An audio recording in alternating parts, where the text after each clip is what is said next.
Hello, నేను doctor Aruna Moparthi, running Meenakshi test tube baby centre, bus stand దగ్గర, గుంటూరులో. Meenakshi test tube baby centre is a place where we speak and treat anything and everything about women's health.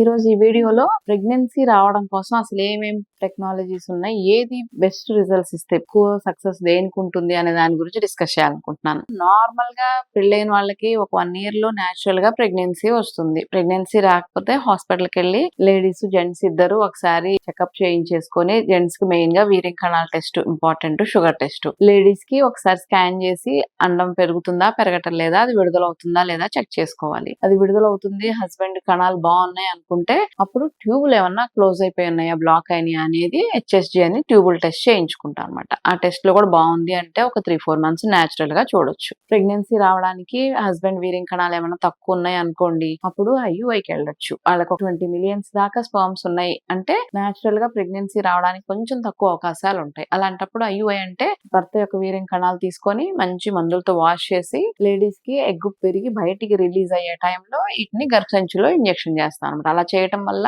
ఆ uterus లో పెట్టిన వీర్యం కణాలకి ఆ eggs రెండిటికి distance తక్కువ ఉంటుంది, ప్లస్ మంచి కదలిక శక్తి ఉన్నాయి పెడతాం కాబట్టి ప్రెగ్నెన్సీ అవకాశాలు ఎక్కువగా ఉంటాయి. దీనివల్ల IUI వల్ల అడ్వాంటేజ్ ఏంటంటే అది సింపుల్ ప్రొసీజర్. చాలా సార్లు హాస్పిటల్ కి తిరిగే పని లేదు. ఒక 2-3 సార్లు విజిట్స్ అయితే IUI ప్రొసీజర్ సెట్ అయిపోతుంది. కాస్ట్ తక్కువ అవుతుంది, ఎక్కువ మ్యానిపులేషన్ బోల్డ్ అని మందులతో పని ఉండదు అనమాట. కానీ సక్సెస్ రేటు న్యాచురల్ గా ప్రెగ్నెన్సీ వచ్చే అవకాశం ఒక 30-40% ఉందనుకోండి, IUI ద్వారా ఒక 10% ఇంప్రూవ్ అవుతుంది అంతే. అందుకని ఆ 10% కోసం చాలా సార్లు IUI చేయకుండా ఒక 2-3 సార్లే ట్రై చేస్తాం మనం. ఆ తర్వాత నెక్స్ట్ స్టెప్ ఏంటంటే IVF అంటే ఇన్విట్రో ఫెర్టిలైజేషన్ అంటాం. దాంట్లో ఏం చేస్తామంటే స్త్రీలకి అండాశయాలు పెరగడానికి ఒక 10 రోజులు ఇంజెక్షన్స్ చేసి వారం నుంచి 10 రోజులు పడుతుంది. ఆ ఇంజెక్షన్స్ ద్వారా ఎగ్స్ పెంచుకొని ఆ పెరిగిన ఎగ్స్ అన్నిటిని స్కాన్ లో చూస్తూ పికప్ చేసుకొని ఒక డిష్ లో పెడతాం. హస్బెండ్ వీర్యం కణాలు కూడా దీనికి మినిమం ఒక 15-20 అన్నా ఉండాలి అనమాట. ఎందుకంటే ఆ వీర్యం కణాలు డైరెక్ట్ గా వెళ్ళేసి దాన్ని కలవాలి. మనం ఏం చెయ్యం,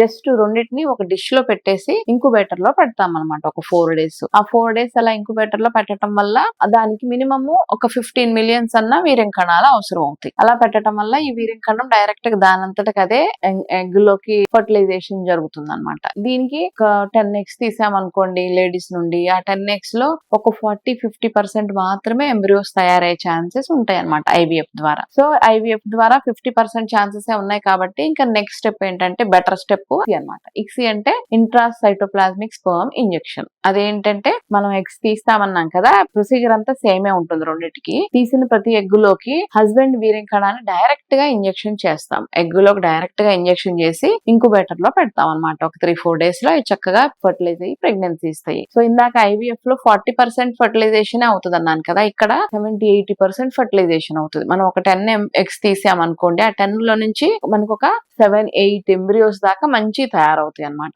సో మైక్రో మ్యానిపులేటర్ తో పెట్టి ఇంజెక్షన్ చేస్తాం కాబట్టి మిస్ అవ్వకుండా తక్కువ వీర్యం కణాలు ఉన్నా కూడా సక్సెస్ రేట్ ఎక్కువగా ఉంటుంది. ఇంకా కొంతమందికి ఏంటంటే ఎగ్స్ పెరుగుతాయి, వాటికి షెల్ ఎగ్స్ అవుటర్ లేయర్ ఉంటుంది కదా, ఆ ఎగ్ లేయర్ థిక్ గా ఉంటుంది అనమాట. జోనా అంటాం దాన్ని. జోనా థిక్ గా ఉంటే దాన్ని ఆ జోనాల్ని డ్రిల్లింగ్ చేయడానికి లేజర్ వాడతాం అనమాట. ఆ లేజర్ సహాయంతో అండం తీసుకొని ఆ అండంలోకున్న అవుటర్ లేయర్ జోనాని లేజర్ తోటి థిన్ చేస్తాం అనమాట. లేజర్ రేస్ తోటి థిన్నింగ్ చేస్తే అప్పుడు అది కావాల్సిన థిక్నెస్ కి వచ్చేస్తుంది. అప్పుడు వీర్యం కణాలు డైరెక్ట్ గా దాంట్లోకి వెళ్ళడానికి అవకాశం ఉంటుంది. సో ఇది కొంచెం తక్కువ మందికి చేస్తాం, ఎందుకంటే ICSI ద్వారానే యూజువల్ గా జరిగిపోతుంది. సో ఈ అన్ని ప్రొసీజర్లు ఇలా స్టెప్ వైజ్ చేసిన దానికి ఒక్కొక్క లిమిటేషన్ ఉంటుంది.